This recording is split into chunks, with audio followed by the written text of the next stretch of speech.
दारूच्या व्यसनानं नवरा गेला त्यानंतर 2च महिन्यात पत्नीचं एका फायनान्स कंपनीच्या एजंट बरोबर सूत जुळलं, पण त्याला सासूचा विरोध होता. सासूनं 2-3 वेळा हा प्रकार रोखण्याचा प्रयत्नही केला, पण सून काही केलं ऐकायला तयारच नव्हती. अखेर एके दिवशी नको तेच घडलं.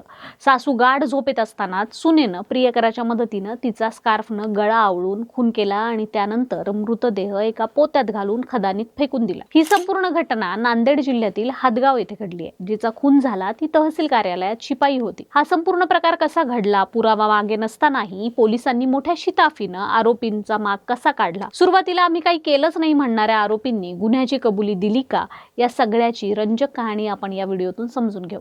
नमस्कार, मी अनुजा आणि तुम्ही पाहताय कार्यारंभ. हदगाव तहसील कार्यालयात पतीच्या निधनानंतर अनुकंपा तत्वावर शिपाई म्हणून कमलाबाई क्षीरसागर या कार्यरत होत्या. हदगाव शहरातील गौतम नगर मध्ये त्या राहत होत्या. कमलाबाईंना एकुलता एक मुलगा होता. त्याला दारूचं व्यसन होतं. या दारूमुळेच त्याचं लिव्हर खराब झाल्यानं त्याचा 2 महिन्यापूर्वीच मृत्यू झाला. तरुण सून घरात असल्यामुळे कमलाबाई सतर्क राहत होत्या.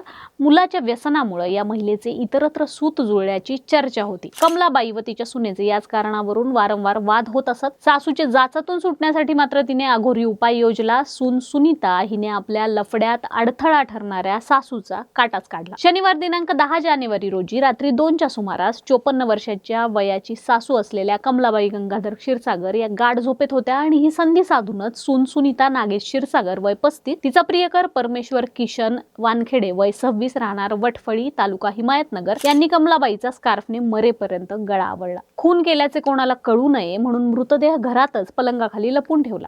त्यानंतर प्रियकर परमेश्वर याने नातेवाईक मित्र असलेल्या अक्षय नारायण कदम याला मदतीला घेतलं. दरम्यान ही बाब सुनीताचा भाऊ अमोल इटकरे याला देखील समजली. त्याने सुद्धा या कामी त्यांना मदतच केली. दिनांक 10 जानेवारी रोजी सायंकाळी 7:30च्या सुमारास मयत कमलाबाईचा मृतदेह पोत्यात बाभळीकर यांच्या घरासमोरून भरून दुचाकीवरून राजेश बार जवळून तामसा मार्गावर पुरावा नष्ट करण्याच्या उद्देशाने वाळकी फाट्याकडे नेला. तिथे पेट्रोल पंपाच्या पाठीमागे असलेल्या छोट्या कोरड्या तलावात त्यांचा मृतदेह टाकून देण्यात आला. या प्रकरणी मयत नातू सतीश वाघमारे याने दिलेल्या फिर्यादीवरून हदगाव पोलिसांनी 13 जानेवारी रोजी कमलाबाई हरवल्याची नोंद केली होती. परंतु त्यानंतर 2 तासातच कमलाबाईंचा मृतदेह सापडला होता. हदगाव पोलीस ठाण्याचे सहाय्यक पोलीस निरीक्षक संकेत दिघे व त्यांच्या चमूने हा खुनाचा प्रकार असल्याचं निष्पन्न झाल्यानंतर तपासाची चक्र फिरवली. पोलिसांनी घराच्या आसपासचे सीसीटीव्ही फुटेज तपासले, तसेच मयताच्या फोनचे कॉल डिटेल्स काढून योग्य दिशेने तपास केला. यातीलच आरोपी असलेली मयताची सून सुनीता नागेश क्षीरसागर वय 35 राहणार गौतम नगर हदगाव, प्रियकर परमेश्वर किशन वानखेडे वय 26 राहणार वटफळी तालुका हिमायतनगर, सुनेचा भाऊ अमोल लोभाजी इटकरे वय 38 राहणार नागापूर तालुका उमरखेड व प्रियकराचा नातेवाईक मित्र अक्षय कदम वय 26 राहणार निवघा बाजार तालुका हदगाव यांनी संगनमत करून कमलाबाईचा खून केल्याचं निदर्शनास आलं. यात सगळ्यात आधी संशय आला होता तो सुनेचा, कारण आपली सासू बेपत्ता असल्याबाबत तिने कुठेच तक्रार दिलेली नव्हती किंवा नातेवाईकांकडे देखील तिने चौकशी केलेली नव्हती. त्यामुळे पोलिसांचा संशय पहिल्या दिवसापासून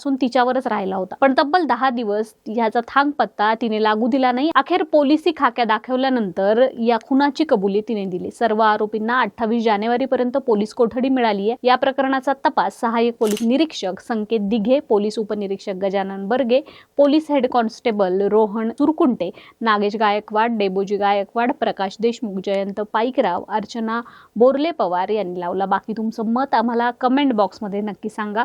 कार्यारंभवर नवे असाल तर सबस्क्राईब करायला विसरू नका. कार्यारंभ डिजिटल या फेसबुक आणि इन्स्टा पेजलाही फॉलो करा. धन्यवाद.